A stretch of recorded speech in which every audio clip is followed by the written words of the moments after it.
Hello. Wish again. Wanted to thank Callie for texting her homework so nicely to me. Callie, job well done. Olivia and Keegan and Katie, I'm still waiting on to see how you girls are doing. And so, but I'll have to get in touch with you as well. Today we're looking at lesson 22 in your books right here, and it is on page 76.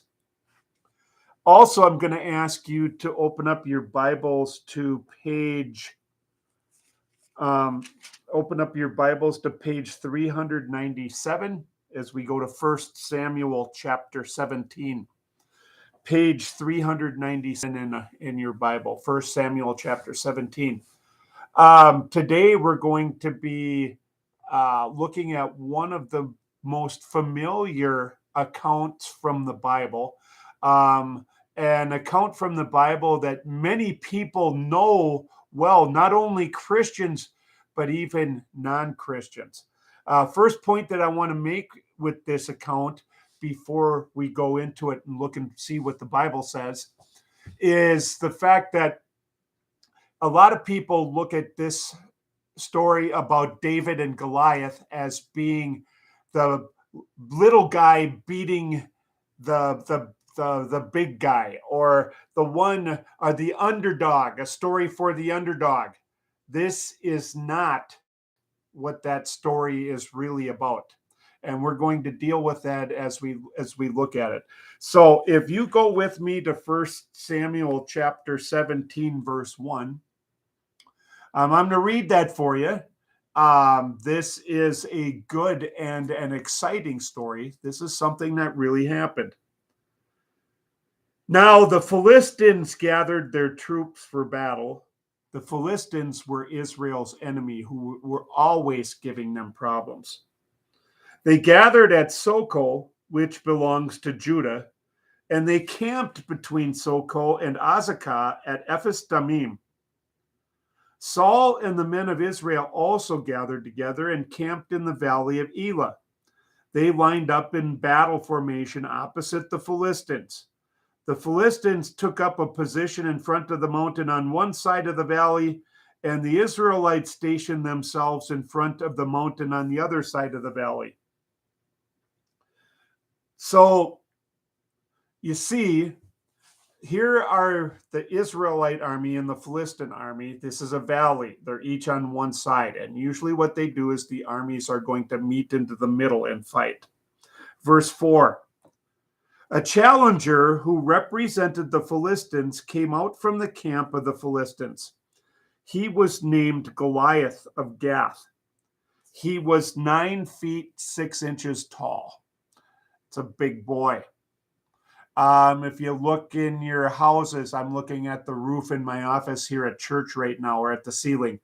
That would put Goliath. I think we've got 10-foot ceilings in my office here. In your house, you maybe have 8-foot ceilings. Goliath is probably about a foot taller than that, 1.5 feet. He had a bronze helmet on his head, and he wore scaled body armor, which was made of more than 100 pounds of bronze. He had bronze greaves on his shins and a bronze spear slung between his shoulders. The shaft of his spear was like a weaver's beam, and the spearhead was made of 15 pounds of iron. His shield bearer went ahead of him. This is a huge man. You don't see a lot of people like this today. I think Guinness Book of World Records tells us that the biggest man and tallest man of our time was a man by the name of Robert Wadlow, and I think he hit like 8 feet. Goliath had him by about 1.5 feet. He was a big man.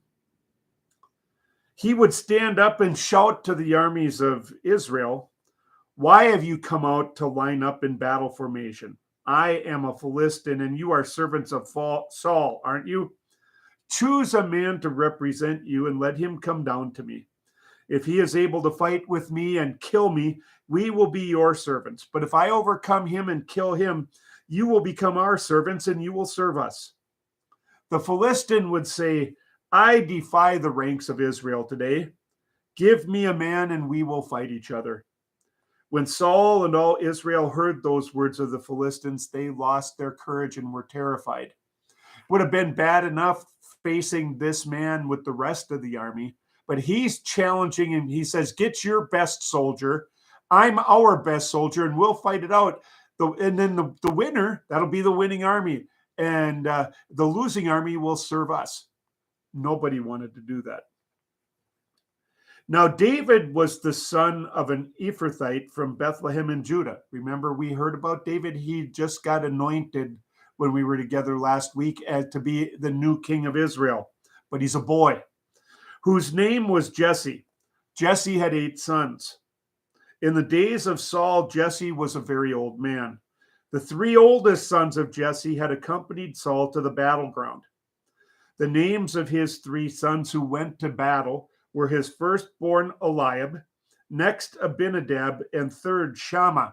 Remember, we heard about those guys. Samuel thought those guys should be king. That was last week. David was the youngest son. The 3 oldest accompanied Saul. During this time, David went back and forth from Saul to take care of his father's sheep at Bethlehem. The Philistines came out each morning and evening for 40 days and presented this challenge. Jesse said to his son David, take 25 pounds of this roasted grain and these 10 loaves of bread for your brothers. Deliver them quickly to camp for your brothers. Also take these 10 blocks of cheese to the commander of their unit. See how your brothers are doing and bring back some assurance that they are okay. Now Saul, David's brothers, and all the men of Israel were in the valley of Elah to fight with the Philistines.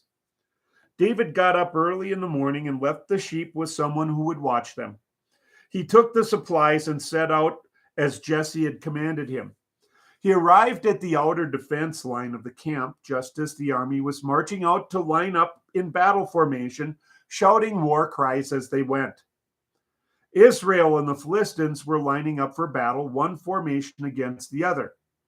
After David had handed over his provisions to the supply officer, he ran to the battlefront where he met and greeted his brothers. As he was talking with them there, he saw the Philistine challenger named Goliath of Gath coming up out of the ranks of the Philistines. He repeated his usual words, and David heard them. Whenever they saw the man, all the men of Israel fled from him and were terrified. An Israelite had said, have you seen this man who has come up? He keeps coming up to taunt Israel. The king will give great riches to the man who kills him. He will give his daughter to him in marriage and make his father's house exempt from taxes in Israel. David spoke to the men who stood near him. He asked, what shall be done for the man who kills this Philistine and takes away this disgrace from Israel? Who is this uncircumcised Philistine who dares to defy the troops of the living God? The people again told him what would be done for the man who killed Goliath. When Eliab, David's oldest brother, heard David speaking to the men, he burned with anger against David. He said, why have you come down? Who is taking care of those few sheep in the wilderness? I know your pride and the mischief in your heart. You have come down just to see the battle. He's thinking David's being a spoiled little brat and talking big. David said, what have I done now? Can't I say anything? So David turned away from him toward another person, and he asked the same thing again. And the soldiers again answered him in the same way. When they heard what David said, they reported it to Saul, and he sent for David. David said to Saul, do not let anyone lose heart because of this Philistine. Your servant will go and fight him. But Saul said to David, you cannot go against this Philistine to fight with him, because you are just a boy, and he has been a warrior since he was a youth. David said to Saul, your servant has been taking care of his father's sheep. When a lion or a bear came and took a lamb from the flock, I went after it and struck it and rescued the lamb out of its mouth.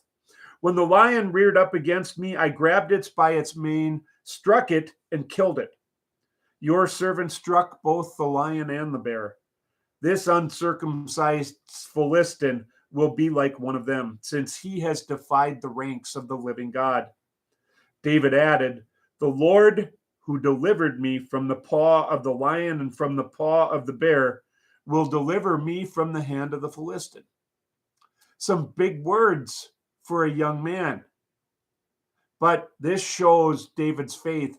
He's showing that he knew God allowed him to kill that lion and bear attacking his sheep. Saul said to David, "Go then, may the Lord be with you." So Saul dressed David in his own gear. He placed a bronze helmet on his head and dressed him in scaled body armor. David strapped his sword over his gear. David tried to walk around in them, since he had never trained with this kind of equipment before. David said to Saul, "I cannot go in these because I have never trained with them." So David took them off. Then David took his staff in his hand and picked 5 small smooth stones out of the stream bed and put them in the pouch of his shepherd's bag. He took his sling in his hand and approached the Philistine. Just want you girls to think about something here. Saul, who is the king, actually, he should have been the one that was going out there to fight Goliath. This isn't saying a whole lot about Saul and his integrity, his bravery, and his leadership, that he's going to let this young boy, young man literally, go out who isn't even trained as a soldier. Verse 41. The Philistine kept walking and got closer and closer to David. The man who was carrying his shield was walking ahead of him. When the Philistine got a good look at David, he despised him, because David was just a boy, nothing but a good-looking, red-headed boy. The Philistine said to David, "Am I a dog that you come against me with sticks?" The Philistine cursed David by his gods. The Philistine said to David, "Come to me, and I will feed your flesh to the birds of the air and to the wild animals of the countryside." Then David said to the Philistine, "You come against me with a sword, with a spear, and with a javelin. But I come against you in the name of the Lord of armies, the God of the ranks of Israel, whom you have defied. Today the Lord will hand you over to me. I will strike you down and cut off your head. Today I will give the dead bodies of the army of the Philistines to the birds of the air and to the wild animals of the earth. Then all the earth will know that there is a God in Israel. And all those gathered here will know that the Lord does not save with sword or spear, for the battle belongs to the Lord." There we go. Don't forget that. This is the theme, the message of the whole story. The battle belongs to the Lord. He belonged to the battle was the Lord's for David, and our battles are the Lord's too. Don't ever forget that. And David said, "And he will deliver you into our hand." Then when the Philistines started advancing to attack David, David ran quickly toward the battle line to meet the Philistine. David put his hand into the bag, took a stone from it, shot it from his sling, and struck the Philistine on the forehead. The stone sank into his forehead, and he fell face down to the ground. Just something to keep in mind, too, that the slingshots back in these days weren't like the ones that were shaped like this on a stick and you had a string you'd pull back and let go, or a rubber piece. This was like a little leather pouch shaped like your hand, okay? And then you had leather straps, long leather straps attached to it. You'd put the stone in it, and then you'd swing it like this and throw it. This is the kind of sling that David was using, and he was good at using it. So David defeated the Philistine with a sling and a stone. He struck the Philistine and killed him, even though David did not have a sword in his hand. So David ran, stood over the Philistine, took hold of his sword, drew it out of its sheath, and killed him, and cut off his head with it. When the Philistines saw that their champion was dead, they fled. The men of Israel and Judah got up, cheering loudly, and pursued the Philistines toward the entrance of the valley, all the way to the gates of Ekron. fatally wounded. The fatally wounded Philistines lined the road from Sha'arim all the way to Gath and Ekron. When the Israelites returned from pursuing the Philistines, they plundered their camp. David took the head of the Philistine and brought it to Jerusalem, but he put the Philistines' armor and weapons into his tent. When Saul saw David go out against the Philistine, he said to Abner, the commander of the army, "Abner, whose son is this young man?" Abner said, "As your soul lives, my king, I do not know." The king said, "Inquire whose son the young man is." As David returned from striking down the Philistine, Abner took him and brought him before Saul, with the head of the Philistine in his hand. Saul said to him, "Whose son are you, young man?" David answered, "I am the son of your servant Jesse of Bethlehem." Let's go to page 76 in the book, page 76.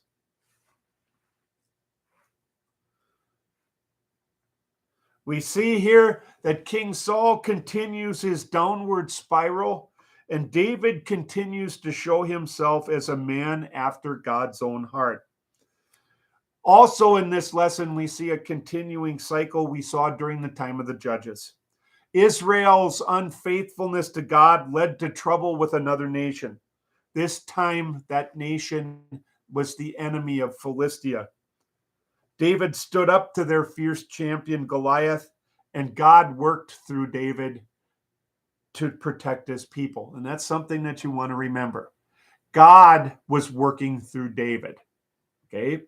Remember that sign, David said, "The battle is the Lord's," and it is always the Lord's. Number one, what challenge faced Israel's army as they battled Philistines' army? Well, the Philistines had a huge, powerful champion by the name of Goliath, over 9 feet tall, a formidable man. Number two, what offer did Goliath make to the army of Israel? Well, that offer was to decide the war with a battle between himself and one Israelite, their best guy against him. Pretty scary stuff. Number three, how did Saul and his army react to that offer? Well, expectedly so, they were terrified. They were scared out of their wits. I know I would have been. How long did all this go on? It went on for 40 days. 40 whole days this was going on. Think about that. You're standing and these armies are supposed to be fighting, and every day this comes out. Goliath comes out and says, "Send out your best guy and let's do it one-on-one." And the Israelite army said, "No, we're not going to do that." Number five, why was David sent to the army's camp? Well, his dad sent him to check on his brothers and to bring supplies for them, food and others, and also to see how his brothers were doing. His dad wanted to see how the boys were doing, that they were safe. 6, what did David decide to do? David decided after he got there, he hears all of this going on. It makes him mad that the soldiers aren't doing it, that nobody would step up against this godless enemy who was mocking them and their God. And so David volunteers to face Goliath himself. This young boy, he's probably not much older than you guys, maybe 16, 17 years old. He's never been trained as a soldier. He says, "I'll do this." 7, what did Saul, the king, think of David's offer? Well, he was not confident that David could do it. He even said, "You haven't been trained. You can't do this." Page 77, number 8. But David was confident that he could defeat Goliath. Where did David's confidence come from? Now, here's the key. He's not some arrogant, dumb little boy shooting off at the mouth. He was confident that God was going to be with him because God had been with him before. Number 9, what weapons did David take to fight this great warrior? Remember, King Saul tried to give him his army. David was too small for it, or his armor. David was too small to even move around in it. So what David takes is his shepherd staff, his sling, and 5 smooth stones from the stream. Number 10, to whom, remember this too, to whom does David give credit for his victory even before the victory happened? He gives credit to God. He does through the whole thing. David never ever says, I did all of this. He always says that God did it. Number 11, how did God deliver Goliath over to David? This is one thing that's just amazing to me. God killed Goliath with 1 stone from David's sling. We're told that that stone hit Goliath in the forehead, and the stone sunk into his head, into his brain, and killed him. Pretty amazing. Now, we look at this, and remember, we see the battle is the Lord's. One of the things that we want to remember, this is all of our battles are the Lord's. Whether it's the battle against the devil who wants us to go to hell, or whether it's battles against temptation in this world or difficulties, God always promises that he is going to be our protector and defender. He is our champion. We go to 1 Samuel chapter 18, and we're going to read the first 16 verses. Page 401 in your Bible, 1 Samuel chapter 18. When David finished speaking to Saul, the soul of Jonathan became bound to the soul of David. And Jonathan loved David as he loved his own soul. Jonathan was the son of King Saul. And actually, when you think about this, Jonathan should have been, if Saul had behaved himself and not had been falling away from the Lord, Jonathan would have been the next king, not David. And Jonathan knows this, is going to know it. Saul took David into his service that day and would not let him go back to his father's house anymore. Then Jonathan and David made a covenant because Jonathan loved David as his own soul. Jonathan took off the robe that he was wearing and gave it to David, as well as his other gear, including his sword, his bow, and his belt. David went out wherever Saul sent him, and he was successful. So Saul put him in charge of a group of soldiers. All the people approved, as did Saul's officials. Saul sees that David is a good man, a faithful man, and then also makes him a soldier and makes him an officer in command of some of his soldiers. Verse 6, as the army was coming back from battle, when David was returning from striking down the Philistine, women came out from all the cities of Israel to meet King Saul with singing and dancing, with joyful music, with hand drums, and with noise makers. The women sang to each other as they played, Saul has slain his thousands, and David his 10,000s. Saul became furious because he resented this statement. He said, they have credited David with tens of thousands, but to me, they've credited only thousands. What more can be given to him but the kingship? So Saul eyed David suspiciously from that day on. Saul did not realize, that God had anointed David to be his successor. But now Saul is starting to see already David is gaining favor among the people and could be a danger to replacing him. Verse 10. Listen to this.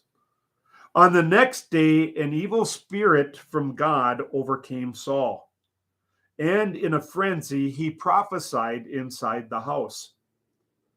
David had a lyre in his hand. He was playing as he did day by day. Saul had his spear in hand. He hurled the spear because he thought, I will pin David to the wall. But David escaped from his presence twice.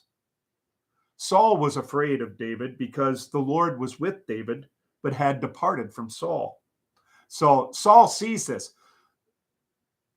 Saul had fallen away from God, but he saw God's love and favor towards King David, and it made him jealous. So Saul sent David away from his court and made him a commander over a unit of 1,000. So David led the army out to battle and back again. David was successful in everything he did, and the Lord was with him. David was successful because the Lord was with him. When Saul saw that David was so successful, he was even more afraid of him. But all Israel and Judah loved David because he led them out to battle and back again. Now we go to chapter 19. We're going to go to page 402, and we'll read 16 verses from that chapter 2.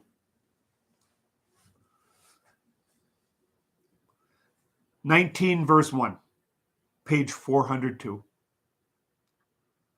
Saul told his son Jonathan and all his officials that they should kill David. Whoa. But Saul's son Jonathan had great admiration and respect for David. So Jonathan told David, my father Saul wants to kill you, so be careful tomorrow morning. Settle down in a hiding place and conceal yourself. I will go out and stand beside my father in the field where you are, and I will talk with my father about you. I will see what the situation is, and I will tell you.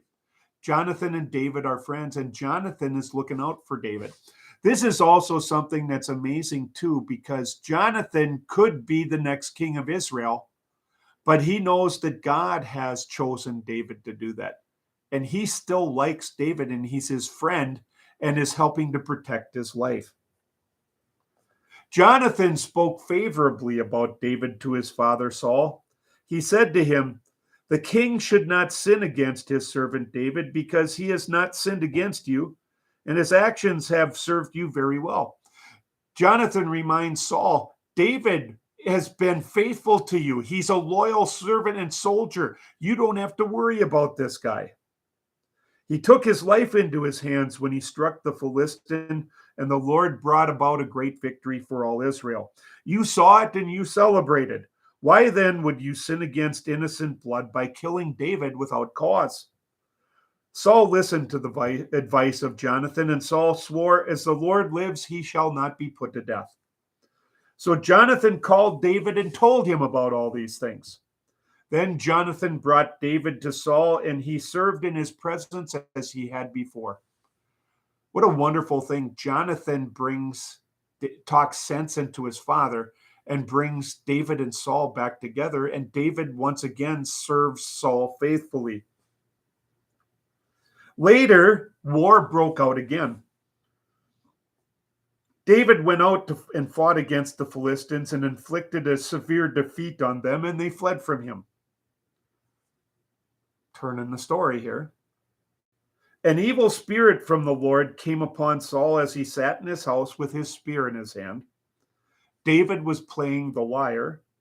Saul tried, which was a little like a guitar, a stringed instrument.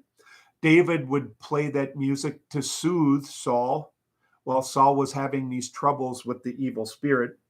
Saul tried to pin David to the wall with the spear, but David evaded Saul's attempt, and Saul's spear stuck in the wall. That night, David fled and successfully escaped. Saul sent messengers to watch David's house and to kill him in the morning.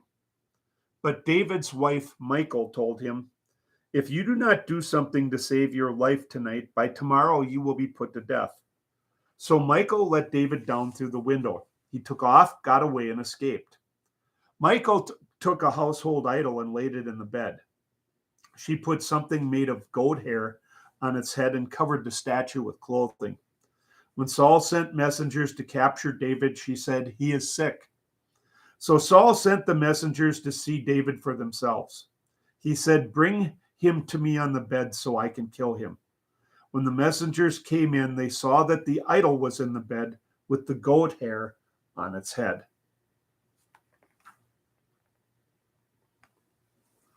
We go back to page 77. Okay, back to page 77. We see here Saul growing jealous of David. As David's notoriety and popularity grew, Saul becomes very jealous. Whether or not that Saul knew David was the next anointed king, Saul viewed David as a great threat. Number 12. Though David had won a great victory for Saul's army and helped Saul greatly, why did Saul feel jealous of David? Well, because what the people were saying. The people were saying that David was a greater and stronger warrior than Saul, and that made Saul jealous. 13. What did Saul do one day when he became very upset? Chapter 18, verses 10 and 11. He tried to kill David with his spear. Number 14. How does Jonathan, Saul's son and David's dear friend, how does he help during this time? Verses 1 to 6 of chapter 19. He speaks well of David, and he warns David about Saul's plans to kill him. Number 15. Why did Michal, and what's interesting to note here, she's David's wife, but she's also King Saul's daughter. What did she urge David to do after Saul tried to kill him with a spear again? She tells him, "Run away or you're going to be killed." How did Michal help David to escape and give him time to get away? Verses 12 to 14. She let him out the window and took a statue and made it look like David was sick in bed. Let's go to page 78.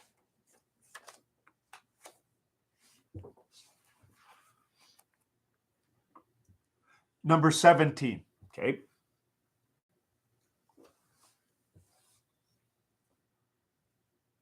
Saul very quickly drifted far from God. In what ways did he break the following commandments? Okay, let's look at the first commandment. The first commandment says, "You shall have no other gods." What does this mean? We should fear, love, and trust in God above all things. How did Saul break that commandment? Okay, well, Saul didn't trust God. He did things his own way. So by doing that, he breaks the first commandment. We look at the fifth commandment, which says, "You shall not murder." What does this mean?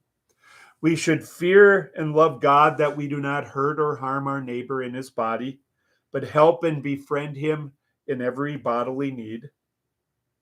Well, this one's a little bit easier. Saul hated David, and he tried to kill David. Okay, that's how he broke commandment number 5. How did he break the 9th and 10th commandments? Okay, the 9th commandment says, "You shall not covet your neighbor's house." What does this mean?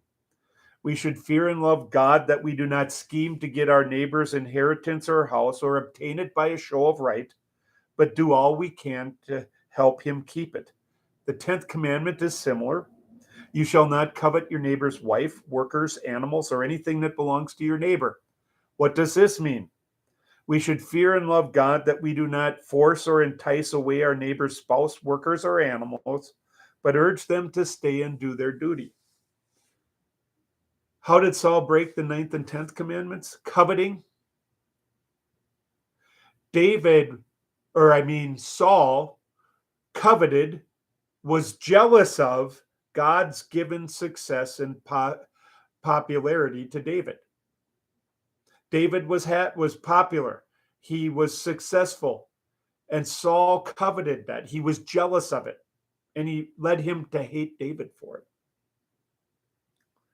We look at the key questions. Bottom of page 78. God had rejected Saul as king. How was he preparing David to be the future king? Well, number one, he was giving David experience. And also number two, giving David confidence that God would be with him. Key question B. How was David able to kill the champion Goliath with just a single smooth stone? God made it happen. A miracle. Remember, the battle is the Lord's. C. Despite Saul's continued attempts to kill David, what did God do for David? Well, we see it in different ways here, but God protected David. God kept David alive. Okay, we're going to look at homework for next week. Okay. Homework for next week is going to be pretty basic. Okay. Basically, what I want you to do, it's going to be memory work. Okay. You can come to me and recite this, or you can text me, film yourself on your phone and text it to me. I want you to memorize the first commandment. You shall have no other gods. What does this mean? We should fear, love, and trust in God above all things. And the fifth commandment, you shall not murder. What does this mean? We should fear and love God, that we do not hurt or harm our neighbor in his body, but help and befriend him in every bodily need. So we're going to do those two commandments for memory work. That's all you got to do. Again, take a look at the key questions, but all you got to do is your memory work. And so as I look on the calendar, girls, we have, and I do have my calendar here. We have 1, 2, 3 more classes here on the live stream. We will go back to in-person classes here at church on Wednesday, March 27th at 6 o'clock. And I'll keep reminding you of that. If you've got any questions, call me, text me, come and see me. But that is your assignment for this week. Hopefully we'll see you in church, and we'll see you later. Have a great weekend.